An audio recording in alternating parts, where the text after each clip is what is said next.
অযোধ্যা ধামের একটা অতুলনীয় ধর্মশালা প্রতিনিয়ত ভারতবর্ষের বিভিন্ন প্রান্ত থেকে হাজার হাজার মানুষ এই ধর্মশালায় এসে থাকছেন এবং ভগবানের দর্শন করছেন এবং এখানকার এক শান্তময় পরিবেশের মধ্যে কোনো মানুষ দর্শন করতে আসলে নিমেষের মধ্যেই যেন তার প্রাণটা জুড়িয়ে যায়। এখানে গাছে নিত্যরত অবস্থায়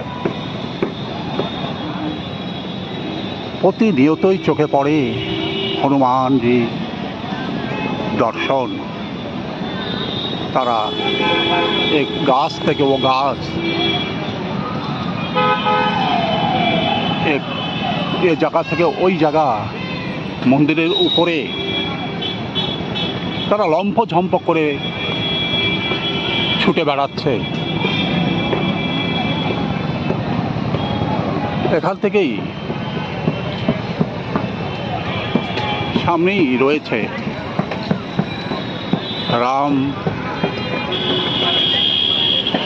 লালা শ্রীরাম মন্দির,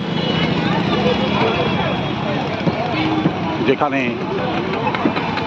প্রতিনিয়ত হাজার হাজার মানুষ ওই পথ দিয়েই প্রবেশ করছে এবং ভগবানের দর্শন করে ফিরে আসছেন।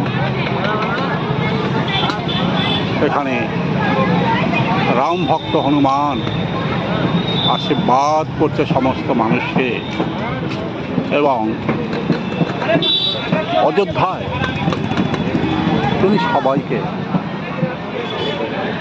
স্বাগত জানিয়ে যাচ্ছে।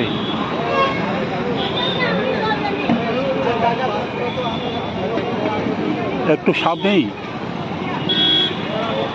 হনুমানগড়ি, সেখানে দর্শন করবার পরেই এই রামলালার সকলেই দর্শন করছেন। ভিতরে হাজার হাজার মানুষের ঢল। ভগবান রামচন্দ্র দীর্ঘ সময় প্রতীক্ষার পর আবার যেন এই ধরাধামে নেমে এসেছেন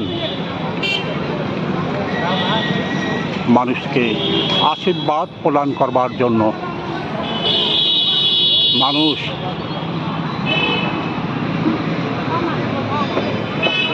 বিভিন্ন রকম অসুবিধা থাকা সত্ত্বেও তারা ভারতবর্ষের দূর দূর থেকে এই অযোধ্যায় ছুটে আসছে এবং ভগবান শ্রী রামচন্দ্রের আশীর্বাদ প্রাপ্ত হচ্ছেন। রাস্তার দুপাশেই বহু রিক্সা, টোটো দাঁড়িয়ে আছে। যে কোনো পর্যটক, যে কোনো দর্শনার্থীকে আবেগ ভরে তাদেরকে মন্দিরে বিভিন্ন মন্দিরে পৌঁছে দেওয়ার জন্য।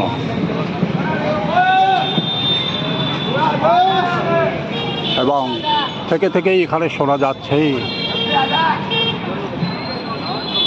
কখনো জয় রামজি, কখনো জয় হনুমানজি। এই রবেই সমস্ত অযোধ্যা যেন মুখরিত হয়ে উঠছে। বিড়লা মন্দির ছাড়াও এখানে আরও অতিথিশালা রয়েছে, যেখানে বিভিন্ন রকম সুযোগ সুবিধার মাধ্যমে মানুষকে থাকা খাওয়ার সুব্যবস্থা করে থাকেন। এও ভগবানেরই আশীর্বাদ। তাই যে কোনো পর্যটক কিংবা যে কোনো দর্শনার্থী যদি অযোধ্যা ধামে আসেন তাহলে এই বিড়লা ধর্মশালা আসতে পারেন এবং সুলভ মূল্যে এখানে থাকা খাওয়ার ব্যবস্থা আছে এবং তারা সুন্দরভাবে গাইড করে থাকেন কোথায় কিভাবে দর্শন করতে হবে। তারা যে কোনো দর্শনার্থীকে সহযোগিতায় হাত বাড়িয়ে দেন, তাই